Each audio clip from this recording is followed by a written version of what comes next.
Ada bocoran. Kalau bisa baca. Oh, bukan bocoran lagi. Ya, sudah baca.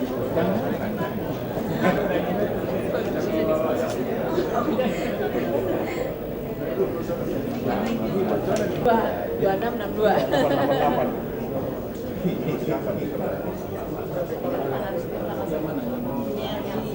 Karena dia berakhirnya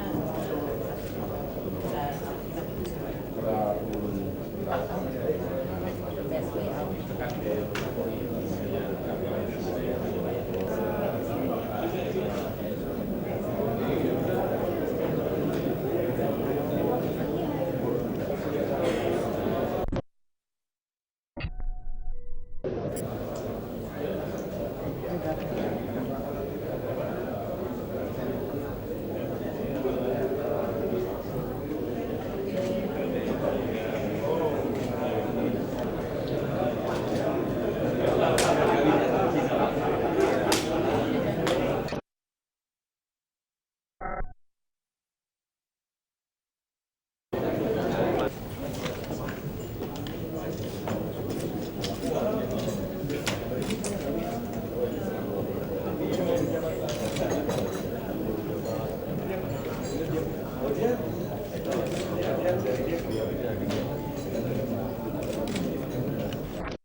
Bismillahirrahmanirrahim. Assalamualaikum warahmatullahi wabarakatuh. Salam sejahtera untuk kita semua. Yang saya hormati, sebelum kita mengawali bimbingan, petunjuk dan lindungan dari Allah Subhanahu wa taala, semoga embanan tugas kita 5 tahun mendatang untuk rakyat, bangsa dan negara bisa mencapai sasaran dan tujuan yang telah kita tetapkan dengan harapan Indonesia yang kita cintai 5 tahun mendatang lebih baik, dalam arti lebih aman dan damai, lebih adil dan demokratis, dan lebih sejahtera. Berdoa mulai.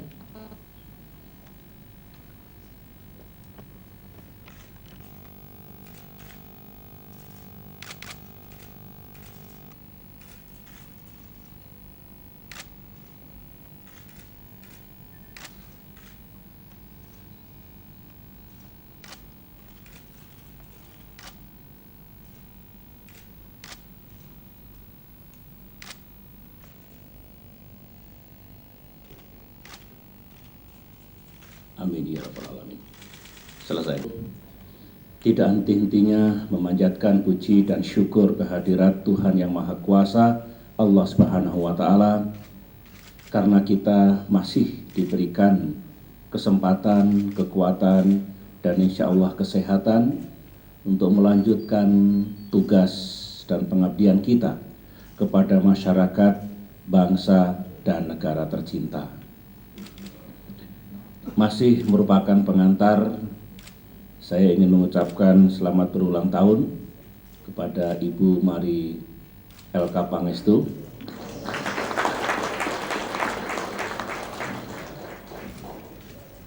Semoga Ibu dan keluarga juga selalu dilindungi oleh Yang Maha Kuasa dan bisa menjalankan tugas 5 tahun mendatang dengan lebih baik lagi, karena cita-cita kita adalah we have to do more, we have to do better for our people. Itu yang menjadi semboyan kita. Saudara-saudara, sidang kabinet paripurna pertama kita ini terdiri dari 2 sesi. Sesi yang pertama terbuka untuk pers, kemudian kita break, kemudian sesi yang kedua nanti intern, sehingga pers saya persilahkan nanti meninggalkan ruangan.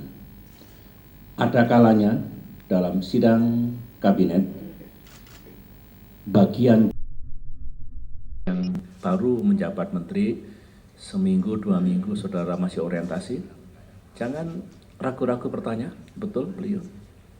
Jangan sampai ada pepatah malu bertanya, sesat di jalan, betul. Tapi ada yang daripada malu bertanya, lebih baik sesat di jalan, bukan gitu ya? Itu yang salah itu.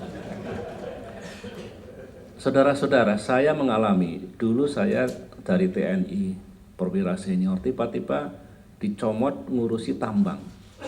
Ganti Pak Kuntoro. Waduh, ini barang apa ini?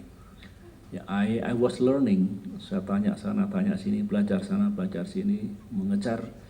Alhamdulillah Tuhan membimbing, ya bisa menguasai. Saudara, saya yakin saudara akan bisa cepat menguasai pada bidang tugasnya masing-masing, apalagi banyak yang berkaitan. Kalau saya dulu betul-betul dunianya berbeda, urusan militer kok jadi ngurusi tambang dulu, betul-betul berbeda. Oleh karena itu ya niat kita belajar dengan baik. Pak Bud benar tadi, kita ini satu, we are sailing in one boat, satu perahu. Ibarat mesin ya bagian dari mesin gitu ya. Dan sudah saya buktikan dalam penyusunan kabinet, Pak Bud sejak awal sudah ikut. Dan ketika kita mapping out siapa-siapa calon-calon yang layak untuk menjadi menteri, yang dari ratusan tinggal terakhir 60, harus kita ambil 34, Pak Bud ada di situ. Dan beliau juga punya daftar nama, kebetulan hampir semuanya sama yang saya lihat. Kalau ada yang berbeda, ketika saya jelaskan pada Pak Bud begini, beliau juga mengerti, tidak memaksakan, karena begitulah jalinan antara presiden dan wakil presiden. Dan dengan semangat itu kita melangkah bersama, saudara-saudara.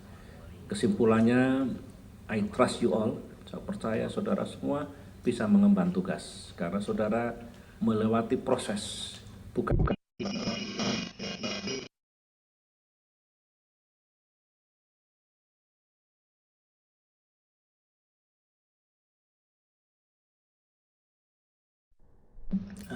saya memberikan seperti itu, pernah mengalami. Dengan demikian masih ada masa depan, barangkali lebih indah yang dijanjikan Allah pada saat kita memasuki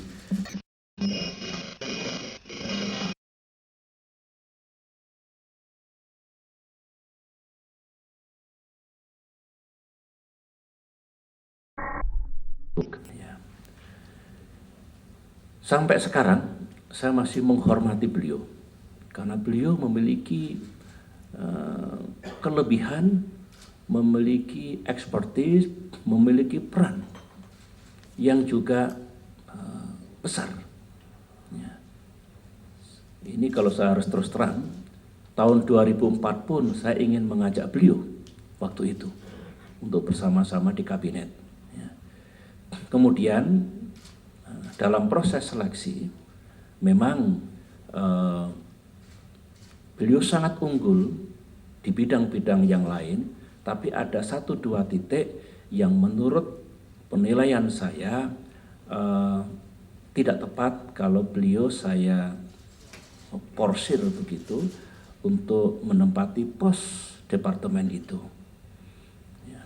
Sekali lagi, konsep the right persons on the right place in the right time. Dan saya 2 hari membahas itu.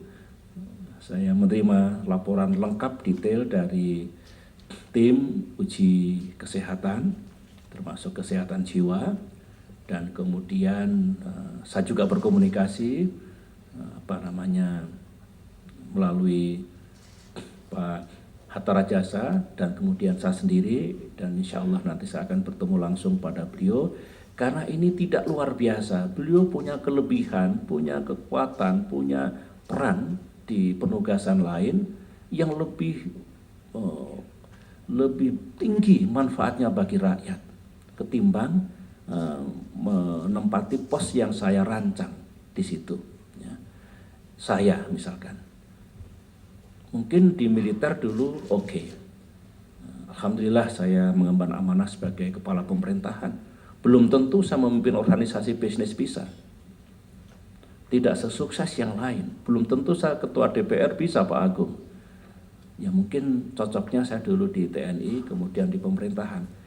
Masing-masing punya titik kuat. Oleh karena itu saya minta rakyat memahami, jangan keliru, beliau punya kelebihan, punya peran yang besar, dan saya tetap respect pada beliau. Saya pun berharap dalam komunikasi saya masih bisa mengemban tugas di wilayah lain yang tidak kalah mulianya, yang belum tentu kita bisa melaksanakan seperti itu. Ya, tadi ada kata-kata, ini Pak SBY ini kejam ini kaum perempuan kok tidak diangkat.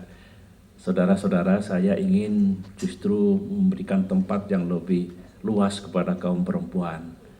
Karena 50% ini perempuan, 50% laki-laki. Terus terang kesadaran gender harus kita bangun di negeri ini, sehingga kalau sekarang dari 34 menteri 5 orang dari perempuan itu masih jauh dari rasio. Tapi tentu tidak boleh mengorbankan kapasitas dan kualitas. Ya, 5 menteri dari kaum perempuan saya pikir rasionya sudah makin baik. Tidak mungkin orang seperti saya tidak memberikan atensi kepada kaum perempuan. Ya, sekali lagi semua itu diniati atau dengan pertimbangan yang baik. Betul-betul seperti itu, tidak ada sesuatu yang subjektif dalam hal ini. Ini perlu saya jelaskan supaya tidak menimbulkan salah tafsir terhadap pengambilan keputusan saya di dalam penunjukan kabinet ini, dan juga jangan sampai salah tafsir ataupun melihat sesuatu yang keliru terhadap Ibu Nila Muluk. Beliau tetap she is a great woman yang tetap saya hormati, dan beliau bisa berkiprah di tempat pengabdian yang tidak kalah mulianya dengan sekarang. Yang berikutnya lagi, saudara, tidak mungkin mewadahi semua identitas. Ya, saya mendengar ada yang unjuk rasa. Bagian dari sidang itu diliput oleh pers, terbuka untuk rakyat, untuk publik, dan sebagian yang lain tidak. Kalau tidak terbuka untuk publik, di akhir dari sidang itu ada press conference. Ini sebagai bagian dari implementasi nilai-nilai demokrasi, dari good governance, yaitu transparansi. Tidak ada hidden agenda. Bagi kita, rakyat mesti diberitahu pada batas-batas yang memang merupakan wilayah publik untuk mengetahuinya. Dan nanti ada sejumlah rules, sejumlah aturan yang akan kita sampaikan agar saudara semua memahami. Tidak melalui tes, beliau melalui. Jadi melalui MMPI, wawancara dengan saya. Memang tidak ada wartawan waktu itu karena sudah hari kesekian. Dan kemudian karena belum sempat check up kesehatan yang fisik, sudah diwawancari dokter, hasil check up yang terakhir seperti apa, dan di situ tidak diketemukan kelainan, dan kemudian nanti akan tetap check up untuk melihat posisi awal ke depan. Hasil check up saudara terima semuanya. Ada yang memang harus ada tidak serius, ada gangguan-gangguan kecil yang itu memerlukan treatment, jalani treatment itu. Saya juga begitu, saya check up hampir tiap tahun, kadang-kadang lebih sering untuk memastikan fit, dan kemudian saya ikuti nasihat dokter. Jadi kalau ada gejala A, gejala B, terapi ya terapi, meskipun tidak serius, tapi tolong itu diikuti nasihat dokter. Jadi tidak benar kalau Ibu Endang Rahayu tidak mengikuti seleksi, terutama bagian-bagian utama. Ini saya jelaskan karena tadi pagi saya masih mendengar itu Bu Endang tiba-tiba diambil oleh Presiden tanpa tes. Beliau menjalani tes sebagaimana yang dijalani oleh yang lain. Uji biodata atau CV, kemudian juga ada wawancara saya, ada uji kesehatan jiwa, ada wawancara untuk hasil pemeriksaan kesehatan yang nanti beberapa hari mendatang akan diikuti dengan pemeriksaan kesehatan untuk mengetahui data awal. Itu khusus hari Sabtu dan Minggu tadi ya, saya juga kerja Sabtu dan Minggu sama. Bimbingan, petunjuk dan lindungan dari Allah Subhanahu wa taala. Semoga embanan tugas kita 5 tahun mendatang untuk rakyat, bangsa, dan negara bisa mencapai sasaran dan tujuan yang telah kita tetapkan dengan harapan Indonesia yang kita cintai 5 tahun mendatang lebih baik, dalam arti lebih aman dan damai, lebih adil dan demokratis, dan lebih sejahtera. Berdoa mulai.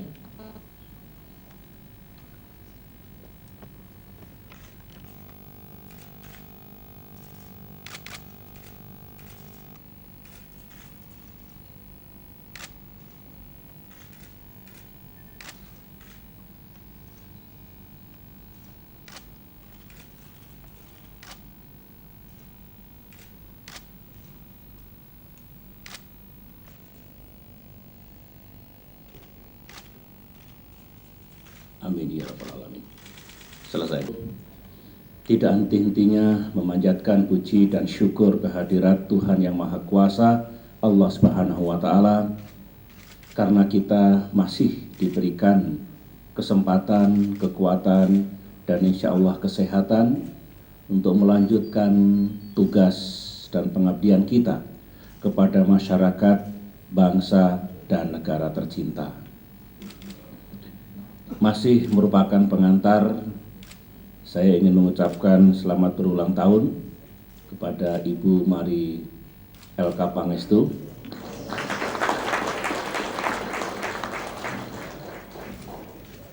Semoga Ibu dan keluarga juga selalu dilindungi oleh Yang Maha Kuasa dan bisa menjalankan tugas 5 tahun mendatang dengan lebih baik lagi, karena cita-cita kita adalah we have to do more, we have to do better for our people.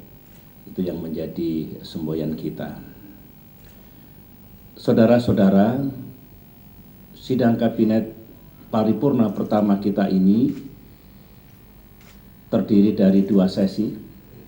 Sesi yang pertama terbuka untuk pers, kemudian kita break, kemudian sesi yang kedua nanti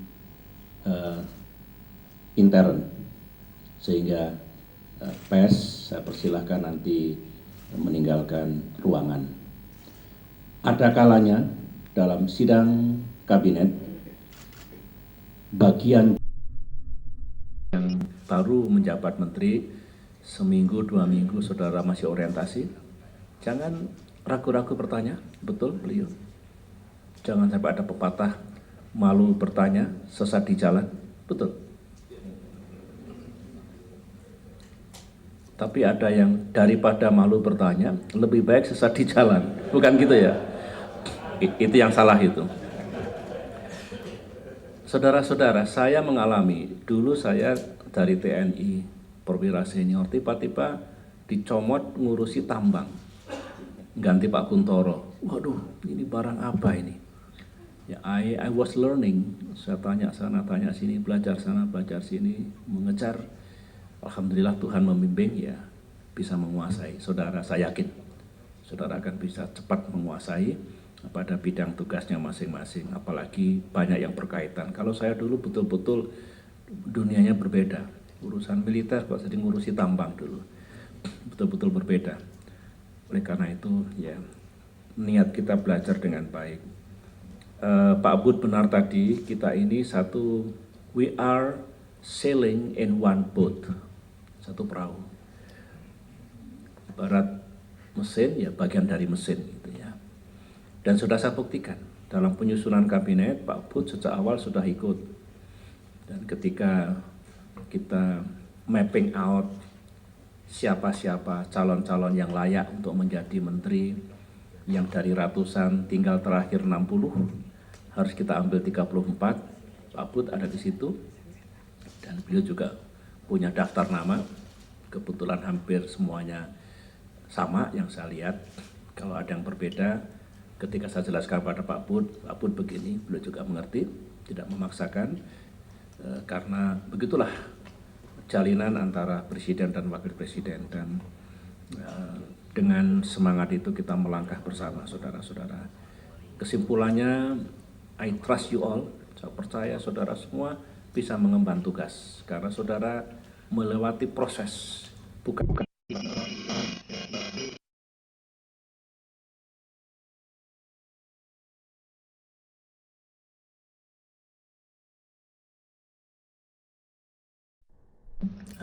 saya memberikan seperti itu, pernah mengalami. Dengan demikian masih ada masa depan, barangkali lebih indah yang dijanjikan Allah pada saat kita memasuki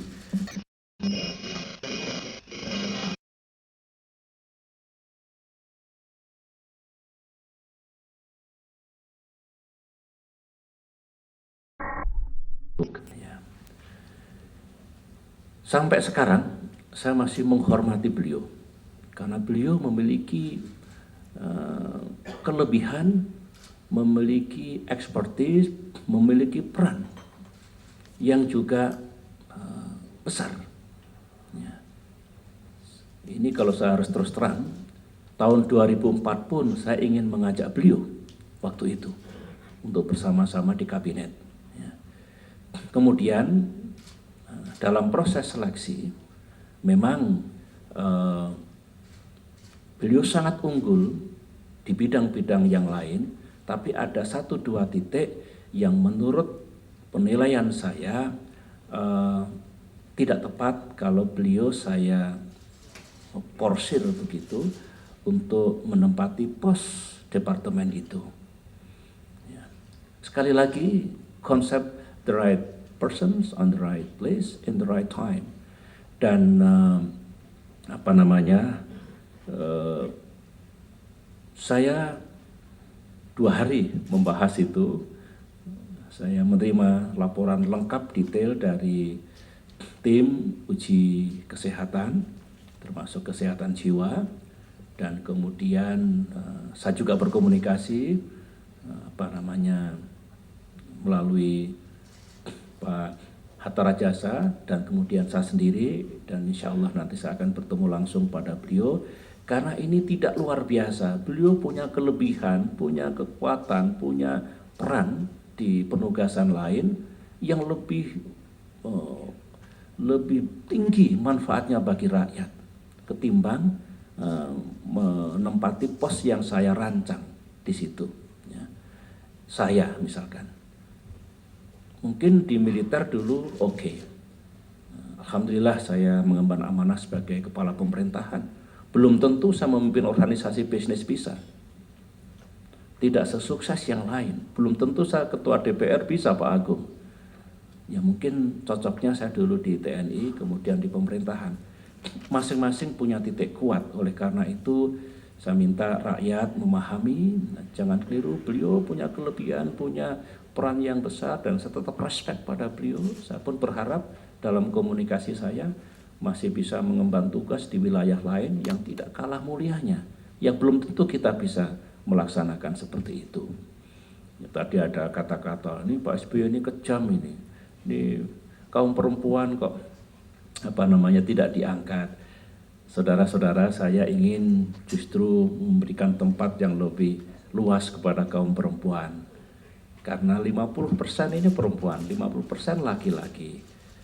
Terus terang kesadaran gender harus kita bangun di negeri ini, sehingga kalau sekarang dari 34 menteri, 5 orang dari perempuan itu masih jauh dari rasio. Tapi tentu tidak boleh mengorbankan kapasitas dan kualitas. Ya, 5 menteri dari kaum perempuan saya pikir rasionya sudah makin baik. Tidak mungkin orang seperti saya tidak memberikan atensi kepada kaum perempuan. Ya, sekali lagi semua itu diniati atau dengan pertimbangan yang baik. Betul-betul seperti itu, tidak ada sesuatu yang subjektif dalam hal ini. Ini perlu saya jelaskan supaya tidak menimbulkan salah tafsir terhadap pengambilan keputusan saya di dalam penunjukan kabinet ini, dan juga jangan sampai salah tafsir ataupun melihat sesuatu yang keliru terhadap Ibu Nila Muluk. Beliau tetap she is a great woman yang tetap saya hormati, dan beliau bisa berkiprah di tempat pengabdian yang tidak kalah mulianya dengan sekarang. Yang berikutnya lagi, saudara, tidak mungkin mewadahi semua identitas. Ya, saya mendengar ada yang menunjuk ras